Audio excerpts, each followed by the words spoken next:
Ravi de vous retrouver, vraiment ravi. Une agence de rencontres sérieuse, en la personne de Corinne Lemuel-Bouvy, à l'honneur dans l'émission. Bonsoir madame. Bonsoir. On vous explique le pourquoi de cette invitation dans quelques instants. Mais je dispose également de la présence de trois complices, à savoir Martine Guégan. Bonsoir. Bonsoir Martine. Qu'est-ce que vous étiez en train de regarder là? Je regardais mes ongles, j'avais Donc c'est un coup de projecteur sur les mains de femmes que vous allez faire? Non, pas du tout, sur un vannier canneur qui est installé à la Norville, Christian Bourdoncle. Oui, mais il faut Christian continuer à faire Christian Bourdon. Il fait regarder vos ongles. Non. Bon, Giuseppe Basio. Bonsoir Patrice. Bonsoir. Je vais vous parler du groupe Chaman Culture. C'est un groupe résident à Gif-sur-Yvette. Et donc je vais vous présenter un peu le portrait de ce groupe de jeunes reggaeman. Enfin, si j'ai bien compris, c'est ce que vous deviez Présenté hier soir. Hier et je ne vous ai pas laissé présenter. Voilà, vous m'avez pas laissé le temps. Mais alors, ouais, j'espère que ce soir ça va bien se passer. Mais ça va très bien se passer, vous allez voir.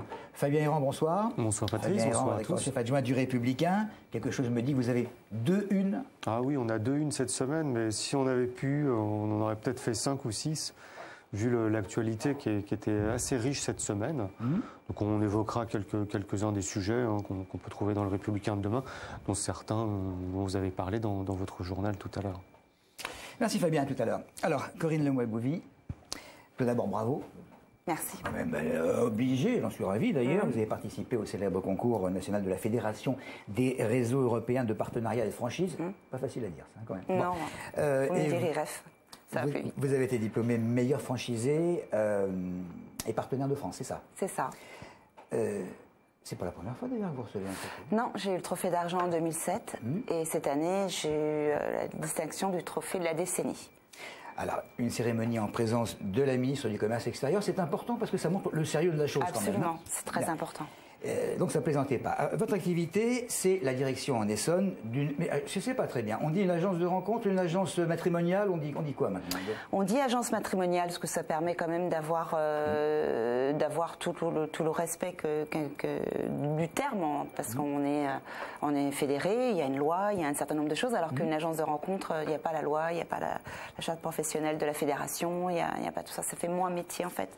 Maintenant par contre c'est vrai que c'est un petit peu désuet au niveau du terme malheureusement, mais c'est comme ça. Bon, alors vous faites partie d'un réseau ou d'un groupe, qui est le groupe Unisys. Il faut quand même dire quelques mots sur Unisys. C'est effectivement important, combien d'agences? Ouais. Alors Unisys, c'est une enseigne qui existe depuis 40 ans, depuis 73. Nous sommes aujourd'hui 85 en France et une dizaine d'agences en plus à l'international. Donc notre concept est basé sur une double prestation, une rencontre individuelle en tête-à-tête, à l'endroit de la convenance de la personne et à la date de son choix, et en parallèle des rencontres spontanées en loisirs. Ça, on va en parler abondamment dans un instant. C'est il y a 10 ans environ que vous avez créé votre agence à Arpachon. Oui. Alors je voudrais savoir, si c'est pas indiscret, ce que vous faisiez avant et pourquoi vous avez créé cette agence. Alors, j'ai toujours fait des métiers d'écoute, mais disons plus pour moi-même, et j'en vivais pas forcément. C'est quelque chose que je faisais naturellement. Unir les gens, c'est quelque chose qui m'a toujours plu, donc je le faisais, ne sachant pas vraiment que c'était un métier quelque part. Donc, quand j'ai voulu, à la crise de la quarantaine, qu'on a tous plus ou moins voulu faire vraiment un métier en accord avec mon fonctionnement naturel, je me suis orientée vers cette recherche. J'ai découvert que c'était un métier en France, que c'était pas la marieuse traditionnelle qu'on pouvait imaginer, parce que c'est quand même un métier un peu décrié et méconnu. C'est l'agence de rencontre qui est décriée, mais ça vous saviez que ça existait, des agences de rencontre traditionnelles qui n'ont rien à voir avec ça? Oui, l'agence matrimoniale en tant que telle aussi, ça peut être quelque chose assez décrié, dans le sens où les médias nous caricaturent beaucoup. Enfin, jusqu'à maintenant, ça commence à devenir un petit peu plus sérieux. Et donc, je me suis rapprochée d'une enseigne qui me semblait sérieuse et qui était en accord avec mon ressenti, et j'ai ouvert l'agence en 2003. Donc il y a 10 ans. Comment ça se passe? Est-ce qu'il y a d'abord des critères de clientèle, on dit clientèle ou d'adhérents? C'est une adhésion. D'adhérents bien établis. Est-ce qu'il y a des critères? Tout à fait, oui. Il faut que la personne soit obligatoirement libre, donc je vérifie, je demande des documents à chacune. Et il faut que le but recherché soit un but de relation stable et durable. Certaines personnes contestent ça et disent que finalement il y a certaines agences, pas forcément la vôtre, qui ne font pas ce genre de vérification obligatoirement. C'est obligé, enfin je veux dire c'est obligatoire, on est fédéré par une loi, c'est un métier, donc on ne peut pas s'improviser comme ça en dire tiens je vais monter une agence et faire n'importe quoi, c'est impossible, ça se verrait tout de suite si c'était faux. Ça se verrait tout de suite. Donc les documents que je demande, qui sont dans chacun de mes dossiers, non, il n'y a aucun souci là-dessus. Non, c'est obligé quand on vérifie tous ces éléments. Bon, alors l'image du catalogue avec Giuseppe d'un côté, et puis Martine et Fabien de l'autre, c'est plus vrai. Bah, ça n'a jamais été, je pense. Enfin, bon, peut-être dans les clubs de rencontres, des choses comme ça, ou peut-être encore sur Internet. C'est un petit peu comme ça que ça se fait. Hein. On fait à la chasse. On peut faire des belles rencontres aussi. Hein. Rien n'est tout blanc ni tout noir dans la vie. Mais non, c'est pas du tout sur catalogue. Ça se déroule lors de 2 entretiens avec moi. Je rencontre chaque homme, chaque femme. Et ensuite, en fonction des attentes des uns et des autres, en fonction de mes prestations, il faut que ça soit aussi des attentes recevables. Hein. Je ne peux pas non plus accepter toute adhésion. C'est pour ça que je vérifie avant toute adhésion ce que je m'engage également avec l'adhérent. Et ensuite, donc, je fais des propositions à chacune. Et c'est eux qui prennent le rendez-vous entre eux par un contact téléphonique dans un endroit neutre. Alors, si je vous ai posé cette question de catalogue, c'était pour vous faire, si vous voulez, pour décrier le fait que certaines personnes pensent que on va présenter à un adhérent un certain nombre de photos en disant qu'est-ce que vous voulez, la blonde, la rousse, bon, et ça n'existe plus. Non, ça n'existe absolument pas. Ça a existé. Pas. Mais ça existe. Fabien ? Il y a autant d'hommes que de femmes qui s'inscrivent dans votre agence ou c'est un peu plus compliqué? Non, alors il y a une parité égale entre hommes et femmes. Après, ça dépend de la tranche d'âge. Il y a des tranches d'âge où il y a plus d'hommes ou plus de femmes. On est en fait un panel représentatif de la société, hein. C'est clair. Et à l'heure du mariage pour tous, est-ce que vous faites des rencontres hétéro et homo? Oui. Alors, actuellement, c'est que hétéro, mais au dernier congrès, on s'est posé la question, justement, est-ce qu'on ne pourrait pas monter une branche Unicis pour tous? D'accord. Ça signifie que vous ou vos collègues doivent être initiés quand même à certaines choses. Je veux dire, on n'établit pas des relations entre 2 personnes comme un homme et une femme, comme on va tenter de le faire avec 2 hommes ou 2 femmes. Il faut être un petit peu, je veux dire, dans le coup, si je puis dire. Non ? Vous parlez dans le cas d'une ouverture branche homosexuelle? Oui. Pour l'instant, ça ne l'est pas. Donc, on s'est posé la question en congrès. Bon, après, si le cas arrivait, bien sûr que... et encore quoique, non. Je veux dire, l'amour, quel que ce soit homosexuel ou hétérosexuel, c'est quand même avant tout une attente qui doit combler l'un et l'autre. C'est pas besoin d'avoir une spécialité ou une formation. Ça me semble... Enfin, ça n'engage que moi aujourd'hui. Non, ce que je veux dire simplement, c'est que vous avez une habitude de la chose entre des hommes et des femmes, donc vous êtes à même de gagner du temps, si je veux dire, quand quelqu'un est là en train de traîner, en train de dire ce que je veux, c'est, ce que je souhaiterais, c'est, et bon, alors bref, tout de suite vous allez cataloguer si la personne est une personne solitaire ou si il a déjà fait pas mal de rencontres ailleurs et seul, individuellement, et qu'il est tenté par autre chose. Ça, vous le sentez, c'est ce que je veux dire. Oui, c'est un métier d'écoute avant tout. Voilà. Ensuite, on a tous une formation solide. Et puis moi, je continue à me former également dans d'autres domaines, morphopsycho, en analyse transactionnelle. Quel genre de formation? Morphopsychologie, analyse transactionnelle, psycho et un petit peu, histoire de... Je ne suis pas clinicienne non plus, hein, je ne suis pas fait de doctorat ni quoi que ce soit.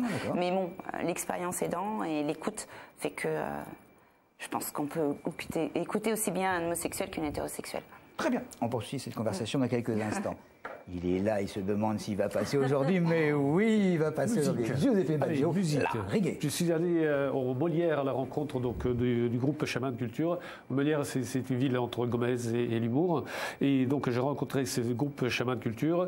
Ils étaient donc dans une salle de répétition qui s'appelle H2G. Sur la note d'une chanson qui s'appelle Try, Try, chantée par Roger B. Le groupe Chaman Culture était sur la scène aussi de l'humour. Donc, voici le reportage pour vous raconter l'histoire de ce groupe essonien.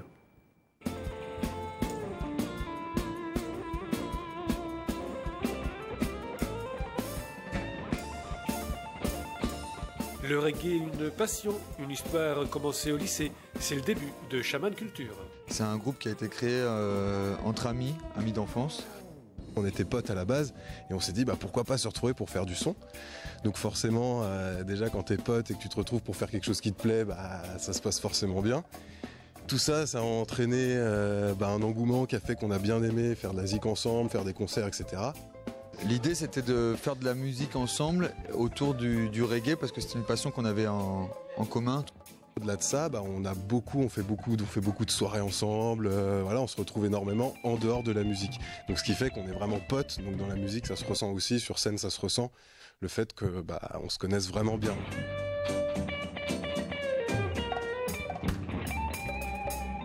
Le groupe est soudé, les influences sont multiples. Parce qu'on en a pas mal en commun.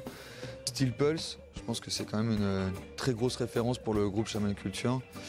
D'autres groupes, les Gladiators, Israel Vibration, Bob Marley évidemment, Peter Tosh aussi. Au niveau clavier, c'est plus personnel, mais j'ai été influencé par des mecs comme Jackie Mitou ou Tyrone Donny. Donny, c'est le clavier des Wailers, donc on rejoint Bob. Là, on a donné des influences qui étaient vraiment reggae. Mais après, c'est vrai que Jules faisait pas mal de rock, donc le batteur.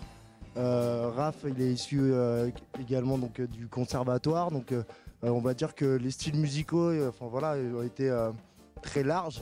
En France, il y a eu Dubbink, qui est un groupe qui nous a beaucoup influencé aussi. Ensuite, il y a eu Raga Sonic, aussi, qui a été une bonne référence pour nous, qui déchire. Avec toutes ces belles références, Shaman Culture a réalisé le premier album en autoproduction. Qui s'appelle Chimbered, qui veut dire tenir bon, tenir fort, parce que notre chanteur est guadeloupéen. Alors c'est un album qui a été autoproduit, parce qu'on a voulu le faire comme ça, c'est un choix. Et parce qu'on a voulu avoir la main mise sur cet album de A à Z. Que ce soit dans les compositions des rythmes, le choix des textes, le choix du visuel, la manière de le diffuser. On voulait pouvoir participer à toutes ces différentes phases de la production d'un album.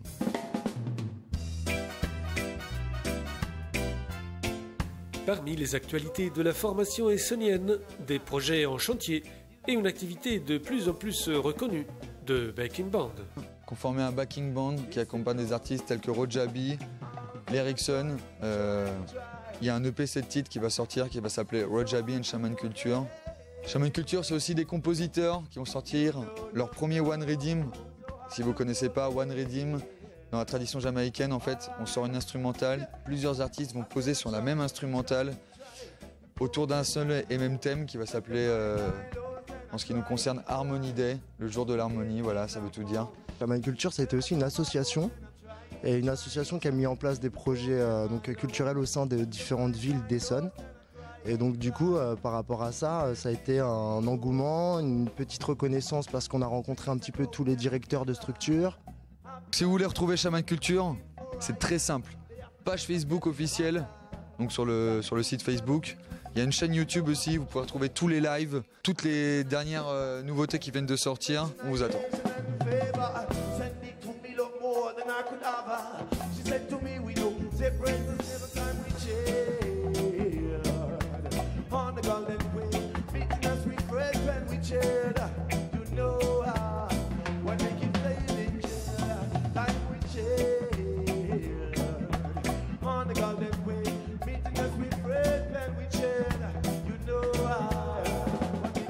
Apprendre, s'améliorer, s'excuser, pardonner, être patient, aimer, ce sont les lignes d'action affichées dans la salle de répétition H2G ici au Molière, des valeurs partagées par le groupe Shaman Culture. Ils sont bien. Voilà, on les attend dans les salles essoniennes. Merci Djibi. Allez, on passe à Fabien Héran. De la drogue et des camions, mais alors aucun rapport. Alors non, aucun rapport.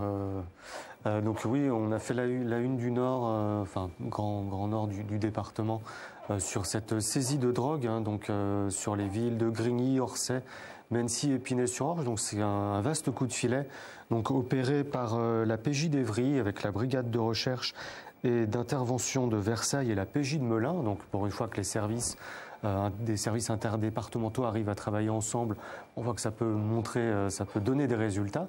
Donc là, un vaste coup de filet, et on estime déjà que donc, les 6 suspects incarcérés faisaient partie des plus gros revendeurs de drogue du département. Donc voilà, Donc des perquisitions qui ont eu lieu, donc 297 kilos de cannabis saisis, des véhicules, des quads, etc. Donc pour plus de 200 000 €. Donc voilà, donc c'était un trafic de drogue qui opérait. Donc la tête de pont était située dans la Grande Borne, c'est au quartier de la Grande Borne, à Grigny. Et donc ils écoulaient de la drogue sur tout le département de l'Essonne et aussi la Seine-et-Marne. Donc voilà, un trafic de moins sur le département de l'Essonne. Bon. Là, c'est pour le Nord. Donc ça, c'est pour le Nord. Et puis, donc là, c'est un dossier qu'on suit. Il y a plusieurs dossiers, bien sûr, qu'on suit dans le département de l'Essonne. Donc celui-là, c'était l'extension d'un site d'hydrocarbures qui se situe sur la commune de Cerny. Donc depuis plusieurs années, donc c'est la société Donge, c'est DF. J'ai pas le nom exact. Donge Metz. Bon, voilà. Donc c'est le groupe Bolloré en fait qui détient ce site. Donc depuis plusieurs années, ou tout au moins depuis 2006, il était question que ce site donc de transport d'hydrocarbures s'agrandisse avec des quais supplémentaires construits. Donc ce qui pose problème pour les camions. Donc là, c'est une manifestation qui avait lieu en novembre 2012. Donc des élus qui avaient manifesté donc entre Cerny et Étampes pour dire non au passage des camions. Puisque s'il y avait eu des quais supplémentaires, donc les camions chargés d'essence auraient traversé des villages, etc. Donc la RN 191, très exactement. Donc voilà, donc une bonne nouvelle cette semaine. Donc le permis de construire n'est pas encore annulé. Il y a le tribunal administratif de Versailles qui se penche sur ce dossier depuis 2006. La réponse doit intervenir en 2014. Mais en tout cas, donc Bolloré a annoncé cette semaine que finalement, il n'y aurait pas de construction de quais supplémentaires.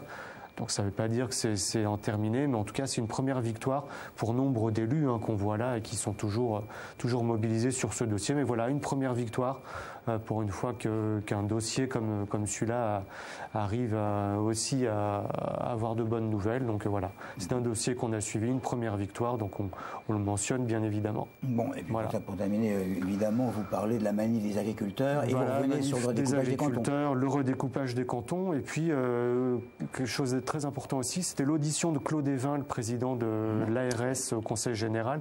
Pour la maternité. Alors voilà, la maternité, on parle beaucoup d'hôpitaux, des structures médicales qui sont bien malades dans le département de l'Essonne. Donc le CHSF, le PPP, est-ce qu'il va être mis en cause ou pas? La maternité de Dourdan, le service réanimation d'Arpajon, la grève aussi, vous en avez parlé actuellement à l'hôpital de Longjumeau. Donc il y a tout un tas de questions qui ont été posées par les élus et Claude Évin a répondu point par point. Donc il n'y a pas toujours des réponses que voulaient entendre les élus, mais en tout cas il a répondu point par point à tout ça. Donc on en fait écho dans le Républicain de demain. Le Républicain qui sort donc demain. Merci, mon cher Fabien Héran. On revient évidemment à Corinne Lemoel-Bouvy, donc Unisys Arpajon. Je crois vous avoir entendu dire à l'un de mes confrères que ce que vous cherchiez à faire, c'est donner des petits coups de pouce au bonheur. Oui, au hasard, c'est le slogan d'Unisys. Ah bon, alors c'est normal. Aussi, également. Nous sommes là pour aider le hasard et effectivement donner un petit coup de pouce au bonheur. Ça a été... Bon, le hasard, ça veut dire que il arrive que un adhérent ou un futur adhérent vienne, qu'il ait des souhaits et que vous contrariez complètement ses souhaits parce que vous sentez que c'est pas ce qu'il lui faut ou que ça collera pas et que... Alors, bousculer quelqu'un, c'est jamais bon. Pas bousculer, mais enfin, réorienter. Contrarier, voilà, c'est tout à fait. Oui, mais c'est mon job, en fait. C'est clair que si je suis pas seulement là pour dire signez là et puis je balancer des numéros. On est là pour une entente, en fait. Et c'est mon devoir, effectivement, d'orienter un petit peu. Parce que le problème, en général, c'est que... ça, c'est tout à fait humain, on n'y peut rien, c'est comme ça, c'est qu'on a tendance à faire une belle case dans sa vie, bien propre, bien belle, et puis dire, bon, bah, je vais absolument, belle mais un petit peu vide, donc, et je vais absolument mettre quelqu'un qui doit rentrer dans cette case. Mais le problème, c'est que l'amour, ça se passe pas comme ça. Il faut aussi accepter peut-être des imprévus, des petites choses qui peuvent sortir de cette case pour être vraiment bien, durablement avec quelqu'un. Donc, c'est mon devoir, quand les attentes sont un petit peu irrecevables, de dire, attention, là, les codes de séduction, c'est pas comme ça, ou bon, ça serait pas très réaliste si vous voulez aboutir à votre projet personnel. Donc oui. Alors vous disiez tout à l'heure qu'il fallait montrer vais employer d'autres termes, mais pas de blanche, que vous entamiez un certain nombre de vérifications. Mais enfin, celui qui va arriver en disant, je veux bien que vous preniez des vérifications sur les cartes d'identité, sur une foule de choses, mais enfin, celui qui va vous dire, j'ai de confortables moyens, vous ne pouvez pas tellement vérifier si c'est vrai ou pas. Je demande des bulletins de salaire, je demande les avis d'imposition. Mais je crois que c'est interdit de demander des bulletins de salaire. Après, si on me le refuse, ils peuvent c'est pas pour voir leur revenu, parce que ça, à la limite, c'est pas... ils peuvent noircir leur montant de salaire, mais c'est pour bien vérifier qu'ils travaillent bien, qu'ils sont bien au poste qu'ils sont, etc., etc. Donc il y a pas mal de choses que je... Mais maintenant, ceci dit, je comprends ce que vous voulez dire. On ne sait jamais tout à 100% d'une personne. Elle peut éventuellement tricher. Il y a 2 entretiens avant l'adhésion, déjà, donc Puis il y a un certain montant. Faut pas se leurrer, c'est-à-dire c'est pas le prix d'Internet non plus. Hein. Donc il y a un filtre financier qui fait qu'on vient pas là par hasard. Il y a quand même une maturité de réflexion et quand on vient, on est prêt. Et quand bien même on passerait tous ces filtres, que je demande des comptes rendus après chaque rencontre. Donc s'il y avait des choses qui passaient à travers tous ces filtres, je pourrais néanmoins arrêter tout engagement avec cette personne qui aurait triché. Mais franchement, ça m'est jamais arrivé. Bon, vous avez abordé la question, je voulais conclure avec ça justement, vos filtres liés à ce que ça peut coûter, donc les budgets. Vous offrez différentes prestations, donc il y a différents budgets. Oui. Je crois même savoir, ça peut intéresser quelqu'un, qu'il y a des petits budgets. Oui, bah oui. Il en faut pour tout le monde. Un tarif jeune, mais presque étudiant. On appelle ça tarif étudiant, mais en fait, c'est souvent pour à partir en dessous d'un certain âge, en fait. On l'a baptisé comme ça. Oui. On a trois formules différentes. Maintenant, il faut voir au cas par cas également, même si les prix sont fixes, en fonction des modalités qu'on peut également accorder à chacun. Mais c'est vrai que on n'est pas réservé au ministre, hein, même si je dis tout à l'heure, on n'est pas donné, on n'est pas réservé qu'au budget, il en faut pour tout le monde. Je vous lâche quelques instants et quel terme épouvantable, je vous lâche, que je viens de prononcer. Effectivement, c'est pas très beau. Et ma chère Martine, la vannerie. Oui, Patrice. Merci Martine.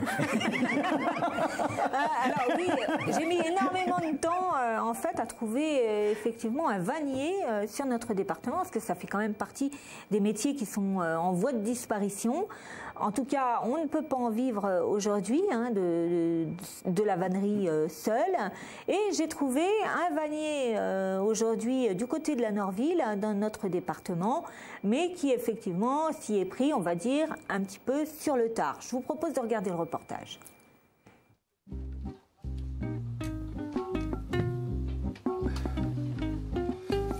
J'ai décidé les 2 dernières années de travail de suivre des cours du soir de la vannerie, parce que j'avais toujours dit à tout le monde qu'à la retraite je voulais faire des paniers. Moi j'ai mis ma signature dessus, c'est que j'éteins le rotin. Le rotin, très souvent, en 1936, pour une exposition à Paris, il y avait tout un pavillon qui était rempli de meubles en rotin, mais ils étaient tous naturels. Alors que moi, j'ai lancé une idée de mettre de la couleur dans le rotin. Et ça donne des paniers multicolores, et c'est du rotin teint. À la demande d'un client une fois, qui a voulu, c'était des Hollandais qui m'ont demandé si je pouvais faire un panier bleu parce qu'ils avaient les volets de la maison qui étaient bleus. Alors j'ai dit écoutez, je vais essayer, je sais pas comment ça peut marcher. Donc la première fois j'ai fait ça dans une lessiveuse avec de la teinte, du gros sel et ainsi de suite, faire chauffer, remuer de temps en temps, mais le résultat n'a pas été extraordinaire parce que la teinte n'était pas uniforme. Et par rapport à ça, après je me suis renseigné et donc maintenant je teins normalement comme on teint le tissu à la machine à laver à 40 degrés. Alors, le rotin n'est pas un matériau difficile à travailler. Pourquoi? Parce que quand il est trempé, il a bien bu, à ce moment-là, il est très malléable. Mais par contre, comme c'est un végétal, donc ça peut arriver que naturellement, il casse. Donc pourquoi? Parce que la nature a fait qu'à un certain endroit du fil, il est cassant. Il faut bien connaître la matière. C'est comme dans tous les métiers. Hein. Quand on connaît bien la matière, un maçon, s'il ne connaît pas le ciment, il ne fera pas du bon ciment. Et là, c'est pareil. Il faut savoir que cette matière première, elle n'est pas européenne. Je dis bien elle n'est pas européenne, parce qu'on ne trouve le rotin qu'en Indonésie, Malaisie, Vietnam. Donc ça vient du nord de l'Australie. Hein, c'est le seul endroit où ça pousse. Et par rapport à ça, donc, il faut l'acheter en quantité pour ensuite la travailler. c'est un beau métier, mais ce qu'il y a, je le répète, c'est que c'est des métiers qui vont se perdre du fait qu'on ne peut pas vivre de ce métier-là. C'est dommage parce qu'il y a beaucoup de choses encore qui pourraient exister.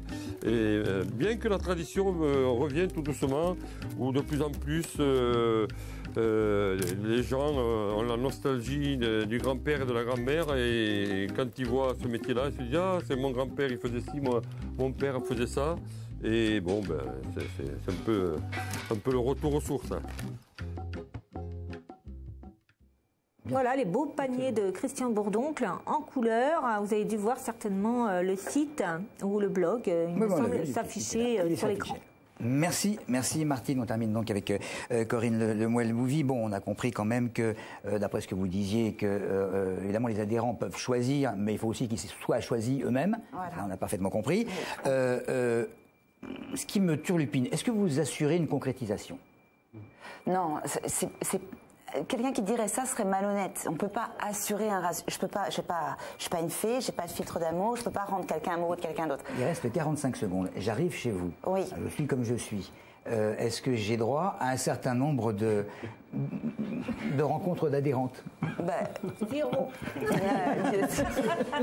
Je vous proposerai, notre contrat principal est jusqu'à réussite. Donc même si on n'assure pas, on ne peut pas assurer, ce serait malhonnête de le faire, on assure en tout cas un partenariat jusqu'à ce que la personne rencontre la bonne personne. Oui, mais le nombre. Oui, mais le nombre. Le nombre d'adhérentes que je peux rencontrer. On ne parle pas en nombre. Voilà. On a une concurrence à nombre parce qu'il faut la législation l'oblige et donc le maximum serait 40, ce qui est énorme et on n'a jamais réussi à atteindre ce nombre. On devrait pouvoir trouver avant. Voilà. Donc à mon avis, il n'y aurait pas de souci. Vous êtes gentil. Et puis dernière petite question, bon, il n'y a pas le temps. Vous recevez beaucoup de photos de bébés ou de mariage? Oui, beaucoup de faire-part, beaucoup de bébés, beaucoup de témoignages, c'est moteur pour moi. Merci bien, on aura encore plein de choses à vous dire, évidemment, demain avec d'autres chroniques et d'autres invités. Salut à tous, merci.